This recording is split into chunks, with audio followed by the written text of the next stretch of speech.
big ones, because wind turbine business in the next years and already today is commodity. It's about the only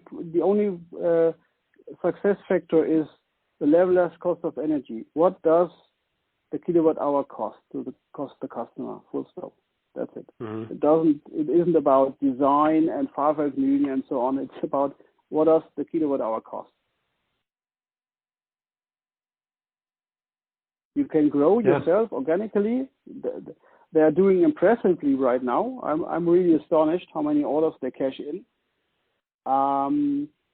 But in the long run, I say that there will be ongoing consolidation in the business, and a merger with an Asian player would be a game changer in this industry. Yeah. And do you think, go ahead. With the acquisition of Acciona Wind Power, we said, okay, with this merger, we would survive, like we save another 2 to 3 years. So that time is almost over, and they're doing incredibly well because of the pressure. But another 2 years, I don't know. They are for sure together with Vestas and Siemens Gamesa right now. As I see it, the top 3 players, the top 3 Western players, and the others, in my point of view, are not relevant anymore. But can they compete with Vestas and Siemens Gamesa in the long run? Difficult. Yeah. So what can they do in this respect?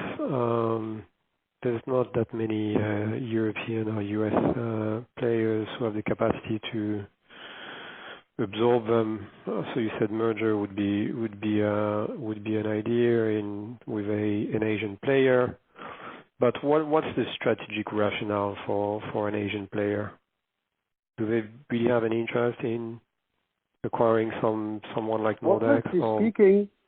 Honestly speaking, we were expecting since 10 years that the Chinese player come over to Europe and America. Yeah, and they never did, and the same way, like Senvion went bust, and they didn't do anything. No, they never did. For a couple of years, their home market was growing well enough in order to only focus on the home market in China. I mean, you have to remember that China is like 50% of the world market. So why going to the small piece somewhere if you have a big cake in front of you? But now, as I said, we already were expecting that some players, that there is a strategic rationale behind, like is always in China for industries.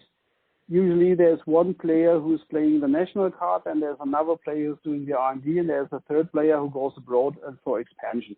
That's normally the setup as they have it for aviation industry and everything else. In wind turbine business, that didn't happen. We don't know why. We know that here and there they placed an order that nobody could defeat in the States or in Europe, in northern Sweden. They do the most complex project ever in order to, I don't know, set a benchmark or what. And in USA, they brought their own financing for 300 million. I mean, that's easy to get an order. But the Chinese player, as of today, are lacking the track record as well as the knowledge to serve the single markets. Because what is too complicated for them is that in every single market in Europe, there's different regulation, there's different network, they have different settings for the turbines in order to feed in the electricity. That's complex engineering work, and they don't want to do with that. They want one turbine that fits all, and it's not possible in Europe. They cannot do. And we know for sure they cannot fulfill it. It's too much nitty-gritty for them to have one engineering, one grid set up for Belgium, and then the grid in Germany is a different one, and they have to comply with different regulations in order to feed in the electricity into the grid. There's too much engineering effort, too much nitty-gritty. In China, it's just one fits all. You have one turbine, and you can install it